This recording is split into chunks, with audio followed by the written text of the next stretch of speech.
Oui, donc bonjour à tous. Donc je vais vous parler de la marée.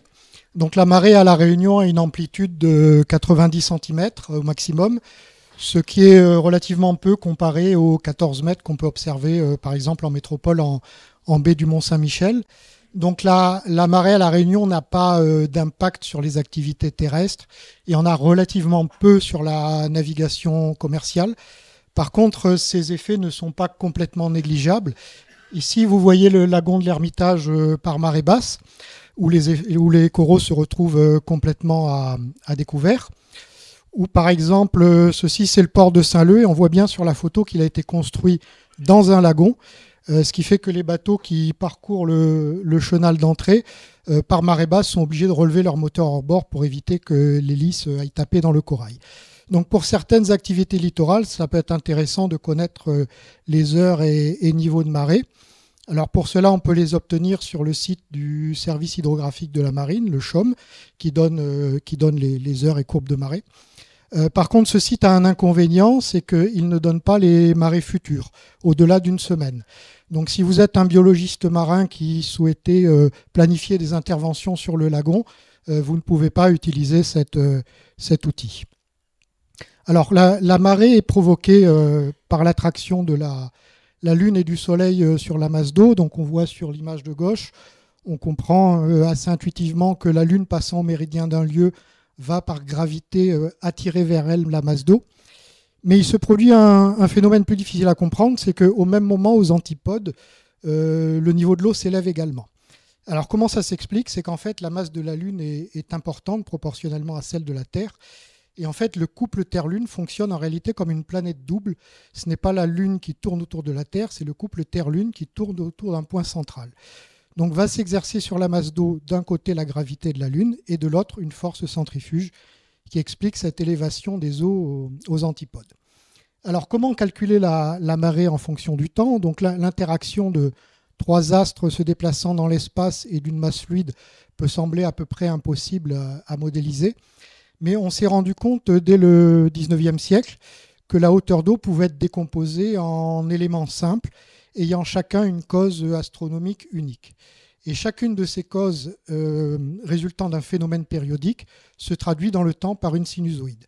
Donc la hauteur d'eau s'obtient par l'addition de plusieurs sinusoïdes. Donc cette méthode est décrite dans cette publication du CHOM. Vous avez la formule de calcul au milieu. Donc chacune de ces causes de marée est appelée onde ou composante de la marée, et elle a deux facteurs, un facteur d'amplitude A qui indique la hauteur de la courbe et donc la hauteur d'eau, et un facteur de situation G qui indique la position de la courbe dans le temps. Donc ces deux facteurs sont appelés les constantes harmoniques de marée. Donc le site du CHOM donne les valeurs pour le port de Brest, parce que ces constantes sont variables suivant l'endroit où on se trouve. Donc vous avez les différentes zones, les principales zones de marée que j'ai classées ici par ordre d'importance dans leur effet. Donc par exemple la première, l'onde M2, c'est qu'on considère le mouvement apparent de la Lune autour de la Terre en 24 heures, donc mouvement apparent, pas réel, sur une trajectoire circulaire. Et s'il n'y avait que ça qui provoquait la marée serait une sinusoïde parfaite faisant monter l'eau de 2,04 m sur Brest. Et la deuxième cause par ordre d'importance, c'est l'effet du Soleil dans les mêmes conditions. Donc vous voyez que malgré la distance entre la Terre et le Soleil, son effet n'est pas négligeable puisqu'il joue sur 75 cm de hauteur d'eau à Brest. Après, il faut rajouter d'autres composantes. Donc si on veut être très précis, on peut travailler avec des dizaines de composantes qui apportent des corrections, puisque les trajectoires ne sont pas circulaires. La distance entre la Terre et la Lune varie, entre la Terre et le Soleil varie également. Mais on se rend compte que ici la dernière sur la liste, la 7e, ne joue que sur 2 cm de hauteur d'eau. Donc d'un point de vue purement pratique, pour faire un calcul de marée raisonnable, on peut utiliser les 6 ou 7 premiers composants dans la formule de calcul. Alors comment s'obtiennent ces constantes harmoniques? Elles sont calculées par les services hydrographiques nationaux. Donc, par exemple, ici aux États-Unis, vous pouvez aller sur le site de la NOAA, qui est leur agence hydrographique. Vous cliquez sur l'endroit qui vous intéresse. Et ici, par exemple, à Miami, vous avez les constantes harmoniques du lieu qui sont indiquées. Pour la Réunion et donc la France, J'ai cherché sur le site du CHOM et je n'ai pas trouvé les constantes harmoniques.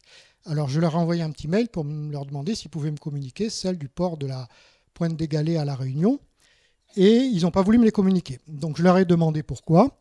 Et donc le CHOM me répond, les constantes harmoniques ne sont pas diffusées afin de garder la maîtrise sur leur qualité. En effet, les constantes sont régulièrement mises à jour et la diffusion de nos prédictions est ainsi contrôlée.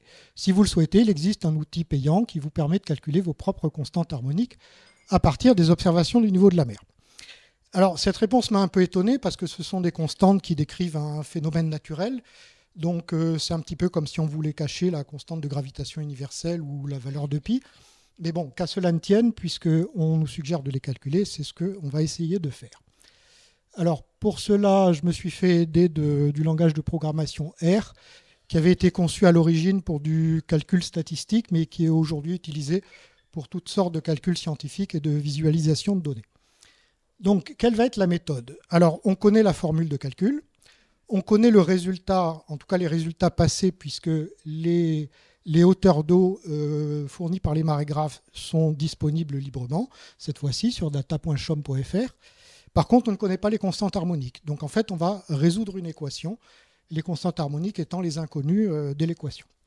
Donc, la première étape est de télécharger les hauteurs d'eau sur ce site. Donc, on sélectionne Pointe des Galets, on choisit les données horaires validées et on obtient la liste de fichiers texte que vous voyez à gauche. Il y a un fichier par année. Et à droite, c'est le contenu de chaque fichier. C'est simplement un tableau à 3 colonnes avec la date et l'heure, la hauteur d'eau et la source des données. Et en bas, c'est la commande sur système Linux qui permet de compiler tous les fichiers en un seul sans avoir à faire des copier-coller interminables. Après, dans R, on va programmer la formule de calcul sous forme de fonction. Donc là, vous avez, c'est une fonction qu'on appelle hauteur. Et en paramètre d'entrée, on a D qui est la date et l'heure. Z0, c'est la hauteur moyenne de l'eau, c'est-à-dire la moyenne de toutes les observations. Et ensuite, les constantes harmoniques. Donc quand vous rentrez ça dans la fonction vous sort la hauteur d'eau pour la date et l'heure correspondante. Ensuite, dans R, on va utiliser la fonction NLS, qui est un solveur d'équations non linéaires. Donc voilà comment ça se programme, c'est assez court. Donc en première ligne, on va lire le fichier de données qu'on va mettre dans une variable tableau en lui précisant des noms pour les colonnes. Ensuite, on va lui préciser que la colonne jour, ce n'est pas du texte mais une date, en lui indiquant dans quel format de date elle est indiquée. Ensuite, on convertit les mètres en millimètres. On calcule Z0, qui est la moyenne de la colonne H, donc la moyenne des hauteurs. Et on applique la fonction NLS. Donc elle a pour paramètre l'équation à résoudre, qui est donc la fonction hauteur qu'on a créée précédemment. Le jeu de données appliqué, donc data égale T. On donne des valeurs de départ raisonnables pour les inconnus, un facteur de précision. Et à la fin, on a affiché les constantes harmoniques avec leurs valeurs qui sont calculées. Maintenant qu'on a les constantes harmoniques, on va pouvoir tracer les différentes ondes de la journée. Donc vous voyez par exemple l'onde en bleu qui est la plus importante, c'est la composante lunaire principale. Et en orange, la composante solaire principale. Et aujourd'hui, la Lune est en opposition avec le Soleil, donc ça va avoir pour effet de tasser la marée. Et donc si on fait la somme de toutes ces sinusoïdes, une addition simple, on obtient la courbe en bleu qui est la courbe de marée du jour. Et en petit pointillé rouge, ce sont les prédictions du CHOM. Donc vous voyez qu'on n'est pas trop mauvais, il y a 4 cm d'erreur maximum. Alors ces hauteurs d'eau sont données à partir du zéro hydrographique, qui est le zéro de référence des cartes marines, qui est justement conçu pour que, quelle que soit la marée, le niveau de l'eau ne passe pas en dessous du zéro hydrographique. Ce qui fait que lorsque vous avez une profondeur indiquée sur une carte marine et que vous passez en bateau au-dessus, vous ne risquez pas de vous retrouver avec une hauteur d'eau moindre que ce qui est indiqué sur la carte. Par contre, ce zéro hydrographique est différent du zéro NGR, qui est à La Réunion le niveau de référence des cartes terrestres, qui lui correspond au niveau moyen de la mer, le Z0 de tout à l'heure. Et la différence entre les deux références à La Réunion est de 55,4 cm. Dans R, on a donc utilisé la fonction NLS, qui est une fonction généraliste, mais il existe des bibliothèques dédiées au calcul de marée. Donc il y a la bibliothèque Tide Harmonics qui permet de calculer jusqu'à 400 constantes harmoniques, ce qui est tout à fait excessif. Et Tide Tables qui permet également de calculer les constantes et qui permet d'éditer des tables journalières. Et pour terminer, la photo d'une petite horloge de marée qui a été programmée avec les constantes calculées précédemment. Voilà, je vous remercie.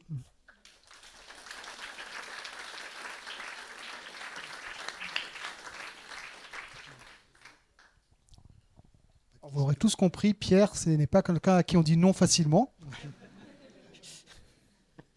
Est-ce que nous avons des questions dans la salle? Félicitations pour votre calcul et redonner de l'open data là où il en faut. Est-ce que vous avez communiqué les données que vous avez trouvées au CHOM? Est-ce que vous avez une idée du décalage que vous avez avec leurs prévisions? Sur les essais que j'ai faits, il y a des écarts à 4 ou 5 cm par rapport aux prévisions du CHOM. Voilà. Non, je ne leur ai pas communiqué le résultat puisqu'ils l'ont déjà en fait.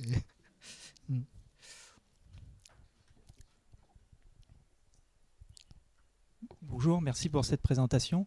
J'avais une question, en fait, je voulais savoir si vous avez tenu compte des surcotes ou des décotes qu'il pouvait y avoir par rapport à des gyres océaniques qui influencent la hauteur d'eau moyenne qu'on a observée à La Réunion sur des périodes qui peuvent aller de plusieurs jours à plusieurs semaines. Alors non, pas du tout. Alors après, on part des observations réelles de hauteur sur plusieurs années. Donc si ces surcotes sont périodiques, elles peuvent être intégrées dans le calcul automatiquement. Mais j'en ai pas tenu compte explicitement. Voilà.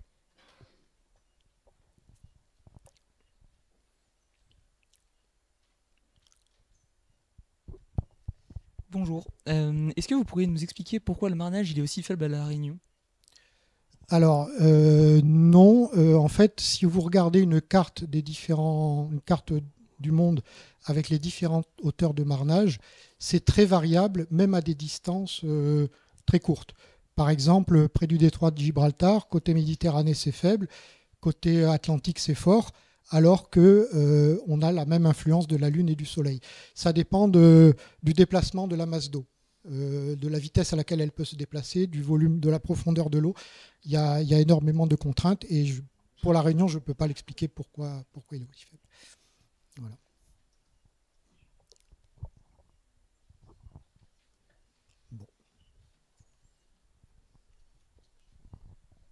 Merci beaucoup, Pierre. Avant de vous laisser partir en pause, j'aimerais juste des applaudissements.